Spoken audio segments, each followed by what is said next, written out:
आने लग गया और उसकी छोटी सी नाव जो है वो हिलने डुलने लग गई। और नमस्कार, हेलो एवरीवन, कैसे हैं आप? आशा करती हूँ आप सब बहुत अच्छे होंगे और हमेशा स्वस्थ रहिए, खुश रहिए, प्रसन्न रहिए।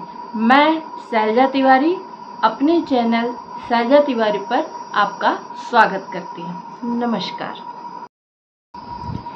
हेलो एवरीवन, नमस्ते। हम सब ने अपने दादी नानी से बहुत सारी कहानियाँ सुनी थी और आप लोगों ने भी कहानी सुनी होगी, ठीक है? तो मैं आपको एक कहानी बताती हूँ, बहुत अच्छी कहानी है। और एक समय की बात है, एक आदमी था जो बहुत ज़्यादा पढ़ा लिखा था, बहुत ज़्यादा शिक्षित था। उसने भूगोल का, इतिहास का सब बहुत अच्छा ज्ञान उसने प्राप्त किया था। तो वो इतना ज्ञानी था, उसको साइंस अच्छे से आता था, भूगोल आता था, हिस्ट्री, सिविक्स, ज्योग्राफी, मतलब क्या उसको नहीं आता था। एक बार वो सोचा कि मैं इतना ज्ञानी हूँ तो मैं हर जगह जाके अपना ज्ञान बांटूं। और वो जहाँ भी जिसके साथ रहता था वो ज्ञान की बात नहीं करता था। तो उसको जाना था उस पार, दूसरे शहर में जाना था। तो वहाँ पे एक बहुत बड़ी नदी थी, बहुत बड़ी सी नदी थी और उसको पार करना समझ लो बहुत कठिन काम था। तो उसने एक नाविक को किराए पे ले लिया, नाव को, और वो कहा कि मुझे पूरे पार तक पहुँचा देना। तो नाविक सीधा साधा था, वो कहा ठीक है, मैं आपको पूरे पार तक पहुंचा दूंगा। उसके बाद धीरे धीरे जब वो नाव में बैठा तो नाविक भी उसके साथ बैठा। नाविक जो है वो बहुत सीधा साधा भोले वाला था, समझदार था। तो धीरे धीरे जब वो नाव खेने लगा तो वो उस व्यक्ति ने, जिसका नाम था ब्रह्मदेव, उस ब्रह्मदेव ने उस नाविक से बात करना शुरू किया। कहा कि क्या तुमने साइंस पढ़ी है, विज्ञान पढ़ा है? तो नाविक कहा कि हाँ, जैसे सब कुछ होता है, सूरज है, चांद है, शायद वही कुछ होता होगा। तो कहा तुमने नहीं पढ़ा तो क्या है, क्या पढ़े हो तुम? तो वो साइंस के बारे में बताने लग गया उसको कि इतने इतने वैज्ञानिक हैं, इतने उन्होंने आविष्कार किए हैं, और तुम ये अगर साइंस के बारे में नहीं जानते तो क्या जानते हो। उसके बाद थोड़ा आगे बढ़ा, धीरे धीरे जो है वो नाविक जो है वो शांत स्वभाव से सब सुनता जा रहा था। उसके बाद उसने कहा कि क्या तुमने इतिहास पढ़ा है? तो वो कहा नहीं, मैं पढ़ा लिखा नहीं हूँ। तो बोला अच्छा, तुम क्या किए हो जब पढ़े ही नहीं हो? चलो मैं तुमको बताता हूँ।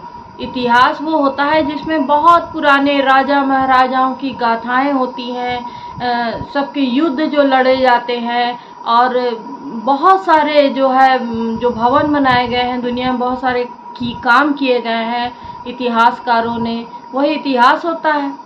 तो कहा अच्छा। उसके बाद फिर तीसरी बार कहा कि आगे चला तो कहा आपको क्या भूगोल आता है? तो कहा ये भूगोल क्या होता है? वही धरती के बारे में कुछ बताते होंगे। कहे क्या भैया तुम क्या पढ़े हो? और ये बातें जो है वो समझ गया था, वो उसकी बात से उसको उलझन होने लग गई थी नाविक को कि ये मतलब वो व्यक्ति बहुत ज़्यादा घमंडी था और उसको अपने ज्ञान पे बहुत ज़्यादा घमंड था। तो उसने कहा कि जहाँ भूगोल के बारे में चलो बता रहे हैं, कितनी पहाड़ होते हैं, कितनी नदियाँ होती हैं, कहाँ कहाँ से कौन कौन से स्थान है, कौन से मंदिर है, दुनिया कैसी है। तो नाविक हाँ करता करता गया। धीरे धीरे ये बात जो है उसको बोरियत होने लग गई कि ज्ञान की बातें सुन के।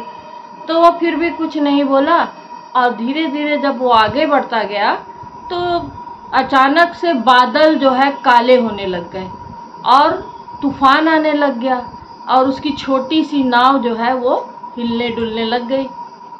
और धीरे धीरे जब जैसे जैसे आगे बढ़ता गया खूब तेजी से तूफान आने लग गया। अब ये घबराए ब्रह्मदेव कि अब क्या हुआ। कहा अरे क्या हो रहा है, क्या हो रहा है? तो क्या आपने जो है कभी नदी में सवारी नहीं की क्या, नाव में सवारी नहीं की क्या? आप नाव के बारे में कुछ जानते नहीं हैं क्या? अब नाविक को भी मौका मिला कि बादल क्यों गहराए हैं, तूफान से कैसे बचना चाहिए आपको पता है? वो घबराया और कहा कि क्या आपको नदी में तैरना आता है? अब नाविक को मौका मिल गया, तो वो कहा नहीं मुझे नदी में तैरना नहीं आता है। कहे तो अब तो फिर क्या होगा, डूबेंगे हम लोग और क्या। वो और ज़्यादा घबराया। क्या आपने कभी काले बादलों के बारे में, तूफान के बारे में नहीं पढ़ा है क्या? अब उसको अपनी बड़ी बेइज्जती लगी। अब उसको लगा कि हाँ मैं जो इतना ज़्यादा फेंक रहा था अब ये किसी काम ने नहीं आएगा। बहुत घबराया, हाथ पैर जोड़ने लगा नाविक के, ए भैया मुझे किसी तरह से बचा लीजिए, मैं तो जो है पता नहीं क्या अपने आप को समझ रहा था। तो नाविक कहा कोई बात नहीं, घबराओ नहीं, मैं तुमको किनारे तो पहुंचा दूंगा। फिर तूफान बहुत आने लगा, तो फिर किसी तरह से नाविक जो है, वो नाव तो छोटी ही सी थी और वो डूब ही गई। फिर किसी तरह से उसको तैरा के उसको किनारे लेके आया। और वो इतना ज़्यादा शर्मिंदा हुआ ब्रह्मदेव कि वो उससे आंखें नहीं मिला सक रहा था। फिर कहा कि सही बात है, ज़्यादा पढ़े लिखे होने से नहीं मतलब होता है, आपको हर तरह का ज्ञान होना चाहिए। और पढ़े लिखे होना बहुत बड़ी बात नहीं होती है, लोगों को जो है बुद्धिमान होना चाहिए। समय और परिस्थिति के साथ आदमी को काम करना चाहिए, और वही सच्चा बुद्धिमान होता है। और इस तरह से उसने कहानी ख़त्म की। कैसी लगी कहानी? Thank you.